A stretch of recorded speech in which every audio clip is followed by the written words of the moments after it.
അതിന് നമ്മുടെ രമേഷ് പിഷാരടി ജയിക്കും. പാലക്കാട് രമേഷ് പിഷാരടിക്ക് ജയം ഉറപ്പ്. അതുകൊണ്ടാണ് ഈ ഇല്ലാത്ത നാടകമൊക്കെ ഈ കഴിഞ്ഞ ദിവസം ഈ BJP സ്ഥാനാർത്ഥി ശോഭ ചേച്ചി കാണിക്കുന്നത്. തീർച്ചയായും നമുക്ക് അങ്ങനെ സംശയിക്കേണ്ടിയിരിക്കുന്നു. ശോഭാ സുരേന്ദ്രനാണ് പാലക്കാടിന്റെ BJP സ്ഥാനാർത്ഥിയായിട്ട് വരുന്നത്. അതോടൊപ്പം തന്നെ രമേഷ് പിഷാരടി UDF-ന്റെ സ്ഥാനാർത്ഥിയായി മത്സരിക്കുന്ന ഒരു സ്ഥലത്ത് അവിടെ CPM മുഖമില്ലാതെ തന്നെ ഈ ശോഭയും രമേഷും തമ്മിലാണ് പോരാട്ടം. അതിൽ തന്നെ നമ്മൾ അവിടെ ചർച്ചാ വിഷയമാകില്ല. അതിന്റെ അപ്പുറത്തേക്കും ശോഭ അവരുടേതായിട്ടുള്ള വികസന പ്രവർത്തനങ്ങൾ സംസാരിക്കുമെന്ന് വിശ്വസിച്ച സ്ഥാനത്താണ് ഇന്നലെ രാത്രിയിൽ ശോഭാ സുരേന്ദ്രൻ അവിടുത്തെ SP ഓഫീസിന്റെ മുമ്പിലേക്ക് ഒരു മാർച്ച് നടത്തുന്നത്.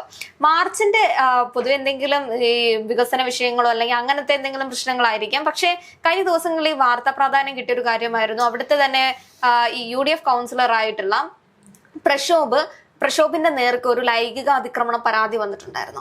അപ്പോൾ ആ ഒരു പരാതിന്മേൽ നമ്മളിവിടെ സംസാരിച്ചൊരു വിഷയമാണ്. ഇപ്പോൾ പ്രക്ഷോഭ് എന്ന് പറയുന്ന ആൾ അദ്ദേഹം ആ ഒരു പീഡനം നടത്തുന്നത് തന്നെ ജോലി നൽകാം എന്ന രീതിയിലാണ് ഈ പീഡനങ്ങളൊക്കെ നടക്കുന്നത്. കടന്നു കയറി പിടിക്കുന്ന രീതിയാണ്. ഷാഫി പറമ്പിലുമായി ഇദ്ദേഹത്തിന് അടുത്ത ബന്ധമുണ്ട്. അതായിരുന്നു ഈ ഒരു ന്യൂസിൽ ഒരു ന്യൂസ് വാല്യൂ ആയിട്ട് വന്നുകൊണ്ടിരുന്ന ഒരു കാര്യം. ഷാഫിക്ക് അറിയാവുന്നതാണ്. ഷാഫിയുടെ കൂടെ ഉള്ളവരൊക്കെ പീഡിപ്പിക്കുന്ന ആൾക്കാരാണ്. അതേ രീതി തന്നെയാണ് ഇപ്പൊ ശോഭാ സുരേന്ദ്രൻ SP ഓഫീസിന്റെ മുൻപിലേക്ക് പീഡിപ്പിച്ചവനെ അറസ്റ്റ് ചെയ്തില്ലെങ്കിലും പ്രശ്നമില്ല, ഷാഫി പറമ്പിലിനെ അറസ്റ്റ് ചെയ്യണം. നമ്മുടെ നിയമവ്യവസ്ഥ അനുസരിച്ച് അങ്ങനെ ഇതിൽ ക്രൈമിൽ ഇൻവോൾവ് ആവാത്ത ഒരാളെ അറസ്റ്റ് ചെയ്യുന്ന ഒരു രീതിയില്ല എന്ന് പറയുന്ന നിയമവശം ശോഭാ സുരേന്ദ്രൻ മറന്നുപോയതാണോ എന്നറിയില്ല. ഈ ഒരു ക്രൈം റിപ്പോർട്ട് ചെയ്ത സമയത്ത് ആദ്യം വന്നൊരു വോയിസ് ക്ലിപ്പ് നമ്മളൊക്കെ കേട്ടതാണ്. അതിന്റെ അകത്ത് കൃത്യമായി പറയുന്നുണ്ട് ഈ പ്രക്ഷോഭിനെ എങ്ങനെയാണ് പരിചയപ്പെട്ടത്. ആദ്യം ഇവർ പരിചയപ്പെടുന്നത് ഈ പ്രക്ഷോഭിന്റെ അച്ഛനും അവിടുത്തെ ഒരു നേതാവാണ്. അപ്പൊ അയാളെയാണ് പരിചയപ്പെട്ടത്. അതിനുശേഷം അദ്ദേഹമാണ് മകനെ പരിചയപ്പെടുത്തി കൊടുക്കുന്നത്. ആദ്യം അച്ഛൻ അപമര്യാദയായി പെൺകുട്ടിയോട് പെരുമാറി, ഒന്ന് അഡ്ജസ്റ്റ്മെന്റ് തയ്യാറാകുമോ എന്ന് ചോദിച്ചു. ആ ഒരു പ്രശ്നം ഈ പെൺകുട്ടി ഈ മകനായ പ്രക്ഷോഭിനോട് പറയുന്നു. പ്രക്ഷോഭ് ഇല്ല, പ്രശ്നമൊന്നുമില്ല, ഞാനത് സംസാരിക്കാം, അച്ഛന് വേണ്ടി ഞാൻ മാപ്പ് ചോദിക്കുന്നു. ഇതായിരുന്നു ആ ഒരു രംഗം. ഇതിനുശേഷം ഈ പെൺകുട്ടി ബ്യൂട്ടീഷ്യൻ പഠിക്കുന്ന ഒരു കുട്ടിയാണ്. അവിടെ പഠിക്കുന്ന സമയത്ത് തന്നെ ഈ പാർട്ട് ടൈം ജോബ് തയ്യാറാക്കി സംഘടിപ്പിച്ചു കൊടുത്തത് ഈ പ്രക്ഷോഭായിരുന്നു. അപ്പൊ ആ ഒരു പരിചയം വെച്ചിട്ട് പിന്നീട് ഈ പഠനശേഷവും മറ്റെന്തെങ്കിലും ജോലി ശരിയാക്കി കൊടുക്കാമെന്ന രീതിയിൽ ഇവരോട് ഒറ്റയ്ക്ക് എവിടെയോ പോകാൻ വരാമെന്ന് പറയുന്നു. അതിനുശേഷം മെസ്സേജ് അയക്കുമ്പോൾ ഭാര്യ കാണും, അതുകൊണ്ട് ഇതിൽ പറയണ്ട, സംസാരിക്കണ്ട എന്നൊക്കെ പറയുന്നു. അതെ, ഭാര്യ കാണും, ഭാര്യ വാട്സപ്പിൽ മെസ്സേജ് അയക്കണ്ടെന്ന് ഇയാൾ പറയുന്നു. ഒന്നാമത്തെ കാര്യം ഇയാൾ ഒരു കൗൺസിലർ ആണ്. കൗൺസിലറിനെ ഒരു പെൺകുട്ടി ജോലിക്കായി സമീപിക്കുക എന്ന് പറയുന്നത് സ്വാഭാവികമായ ഒരു കാര്യമാണ്.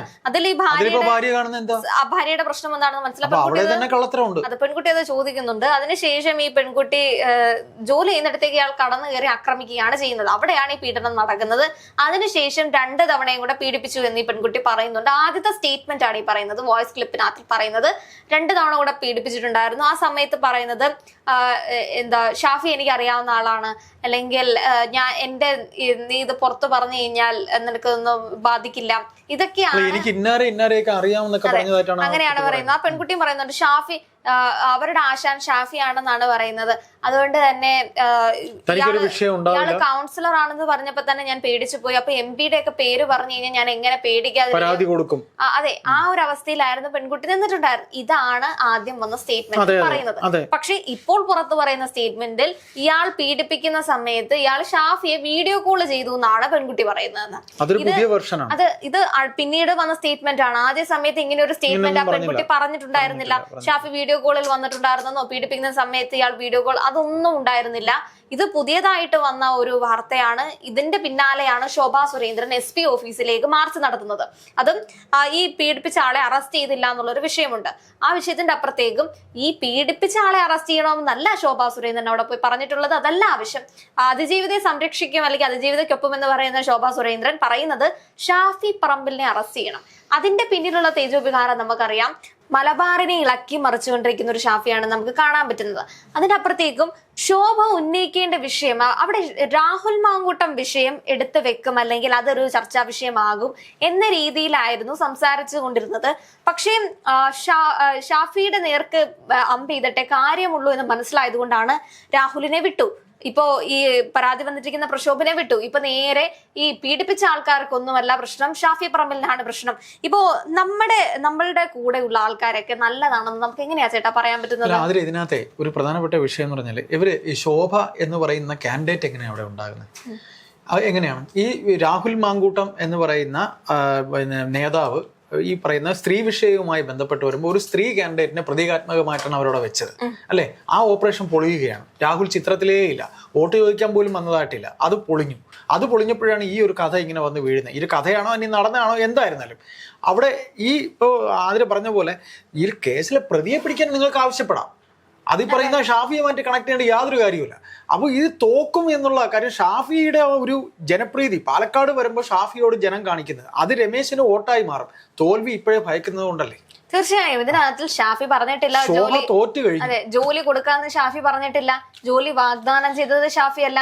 അല്ലെങ്കിൽ ഈ പ്രക്ഷോഭം പറഞ്ഞ പോലെ നമ്മുടെ ഫ്രണ്ട് സർക്കിളിലുള്ളവരെല്ലാരും നമുക്ക് ചോദ്യം നോക്കാൻ പറ്റും. അല്ല അപ്പൊ അവരാരെങ്കിലും ഇങ്ങനെ തെറ്റ് ചെയ്തിട്ടുണ്ടെങ്കിൽ ഞാൻ പറഞ്ഞിട്ടാണ് ചെയ്തതെന്ന് എനിക്ക് എങ്ങനെയാ പറയാൻ പറ്റുന്നത്? ഇപ്പൊ അയാൾ പറയുന്നതിൽ എത്ര വിശ്വാസ്യതയുണ്ട്? ഷാഫി ഇതൊക്കെ അറിഞ്ഞുകൊണ്ടാണ്. അല്ല ഷാഫി ഇപ്പൊ നമ്മുടെയൊക്കെ രീതി അനുസരിച്ച് കുറച്ചുകൂടെ ഒരു പ്രിവിലേജ്ഡ് ആയിട്ടുള്ള അല്ലെങ്കിൽ ഇങ്ങനെ ഫേസ് വാല്യൂ ഉള്ള ഒരാൾക്കാരെ നമുക്ക് പരിചയം ഉണ്ടെന്നുള്ളത് നമ്മൾ പറയും. എനിക്ക് അയാളെ പരിചയമുണ്ട്, എനിക്ക് അയാളെ അറിയാം, ഈ സാധനം പറയും. ആ പറയുന്നത് നമുക്ക് ആ ആളുടെ മുന്നിൽ ഒരു വെയിറ്റ് കിട്ടാൻ വേണ്ടിയിട്ടാണ് അല്ലെ? എല്ലാവരും അതാണ് ഉദ്ദേശിക്കുന്നത്. ഇത്തരം എനിക്ക് ആ സൗഹൃദ വലയങ്ങൾ ഉണ്ട് എന്ന് പറയുന്നത് അവിടെ ആ ക്രൈമിന് വേണ്ടിയിട്ട് അവർ ഉപയോഗിക്കുന്ന ഒരു ടൂളാണ്. അത് മനസ്സിലാക്കാനുള്ള ബോധം അവിടുത്തെ പാലക്കാടിന്റെ BJP സ്ഥാനാർത്ഥിയായി നിൽക്കുന്ന ശോഭാ സുരേന്ദ്രൻ ഇല്ല എന്നുണ്ടെങ്കിൽ നിങ്ങൾ അതിജീവിതയ്ക്കൊപ്പമല്ല നിൽക്കുന്നത്, നിങ്ങൾ അതിജീവിതയെ അധിക്ഷേപിച്ചുകൊണ്ടിരിക്കുകയാണ് ചെയ്യുന്നത്. ഇപ്പോൾ ശോഭ എന്ന് പറയുന്ന കാൻഡിഡേറ്റ് അവിടെ വരുന്ന സമയത്ത് തന്നെ ശോഭയ്ക്കൊരു ക്രൗഡ് ഉണ്ടായിരുന്നു. ശോഭയ്ക്ക് വേണ്ടി വോട്ട് ചെയ്യാൻ ഒരു വോട്ടേഴ്സ് ഉണ്ടായിരുന്നു. കാരണം ഒരു തവണ അവരവിടെ മത്സരിച്ചതാണ്, വോട്ട് ഭൂരിപക്ഷം ഉണ്ടാക്കിയതാണ്. ഒരുപക്ഷെ രാഹുൽ മാങ്കൂട്ടത്തിനെതിരെ ശോഭാ സുരേന്ദ്രൻ നിന്നിരുന്നെങ്കിൽ രാഹുലിന്റെ വോട്ട് കുറച്ചുകൂടെ കുറയ്ക്കാൻ വരെ സാധിക്കാമായിരുന്ന കാൻഡിഡേറ്റ് ആയിരുന്നു ശോഭാ സുരേന്ദ്രൻ. ആ ശോഭയാണ് ഇപ്പോൾ അവിടെ ഇത്തരം ഒരു സാഹചര്യത്തിൽ ഷാഫിയുടെ നേർക്ക് കല്ലെറിഞ്ഞുകൊണ്ട് സ്വന്തം വോട്ട് പോലും കുറയ്ക്കുന്ന ഒരു സാഹചര്യത്തിലേക്ക് പറയുന്നതിന് എന്തെങ്കിലും ഒരു അടിസ്ഥാനം വേണ്ടേ? നമ്മുടെ ഈ ഇവിടെ റിപ്പോർട്ട് ചെയ്യുന്ന എല്ലാ ക്രൈംസ് എടുത്ത് നോക്കിക്കഴിഞ്ഞാൽ ഇവർക്കൊക്കെ ആരെങ്കിലും ഒക്കെ ആയിട്ടൊക്കെ ഉള്ള ഒരു ബന്ധം ഉണ്ടാവും. ഇപ്പൊ സ്വർണ്ണക്കൊള്ള കേസിനകത്തിൽ സോണിയാഗാന്ധിക്കൊപ്പം പോറ്റി നിന്നു എന്നും പറഞ്ഞ് പല സൈബർ ഇടങ്ങളിലും ഈ ഫോട്ടോ ഇട്ട് കറക്കുന്ന ആൾക്കാരെ അതൊക്കെ കാണുമ്പോൾ നമുക്ക് തോന്നുന്നത് സോണിയാഗാന്ധി അല്ലെങ്കിൽ രാഹുൽ ഗാന്ധി, നരേന്ദ്രമോദി ഇവരെന്നൊക്കെ പറയുന്നത് ഒരു പ്രൈമിൽ നിൽക്കുന്ന ആൾക്കാരാണ്. ഇവരോടൊപ്പം നിൽക്കുക അല്ലെങ്കിൽ ഒരു ഫോട്ടോ എടുക്കുക എന്ന് പറയുന്നത് രാഷ്ട്രീയത്തിന് അതീതമായിട്ടാണ് എല്ലാവരും ചെയ്യുന്നത്. ഈ പോകുന്ന നരേന്ദ്രമോദി അദ്ദേഹം വരുന്ന സമയത്ത് കാണാൻ പോകുന്ന ആൾക്കാരൊക്കെ BJP-കാരാണെന്ന് നമുക്ക് പറയാൻ പറ്റില്ല. രാഹുൽ ഗാന്ധിയെ കാണാൻ വരുന്ന ആൾക്കാരൊക്കെ ഇതൊക്കെ നമ്മളുടെ ഒരു നമുക്ക് പറയാൻ വേണ്ടിയിട്ടുള്ള അല്ലെങ്കിൽ ഇവരെ ഒപ്പം ഞാൻ നിന്നിട്ടുണ്ട്, ഇവരൊക്കെ ഞാൻ കണ്ടിട്ടുണ്ടെന്ന് പറയുന്നത് നമ്മുടെ ഒരു വെയിറ്റിന് വേണ്ടിയിട്ടാണ്.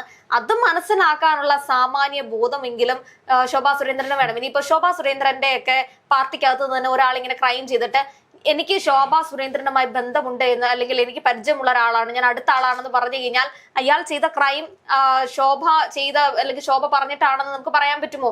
അല്ലെങ്കിൽ ആ ആളെ സംരക്ഷിക്കുന്നത് ശോഭയാണെന്ന് നമുക്ക് ഇങ്ങനെ പറയാൻ പറ്റുന്നത്? പ്രക്ഷോഭം എന്ന് പറയുന്നത് അത്യാവശ്യം ഇൻഫ്ലുവൻസ് ഉള്ള ആളാണ്.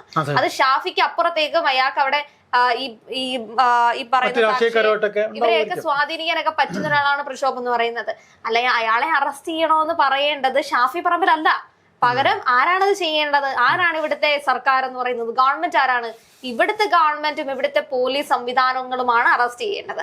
അതിന് പകരം ഷാഫി അറസ്റ്റ് ചെയ്ത് കഴിഞ്ഞാൽ ആ പെൺകുട്ടിക്ക് നീതി കിട്ടുമോ? ആരാണോ ആ ക്രൈം ചെയ്തത് അയാളെ അറസ്റ്റ് ചെയ്താൽ മാത്രമേ അവർക്ക് നീതി കിട്ടുള്ളൂ. അതിനുവേണ്ടി ശോഭാ സുരേന്ദ്രൻ ചോദിക്കുകയാണെങ്കിൽ കുറച്ചും കൂടെ അതിന് ഒരു ലോജിക് പീഡിപ്പിച്ചവനെ വേണ്ട അല്ലെങ്കിൽ പീഡനം നടത്തിയ ആളെ വേണ്ട, ഷാഫി പറമ്പലിനെ അറസ്റ്റ് ചെയ്യണമെന്ന് പറയുന്നത് ഇത് കൃത്യമായിട്ടുള്ള രാഷ്ട്രീയ വൈരാഗ്യം എന്ന രീതിയിൽ മാത്രം.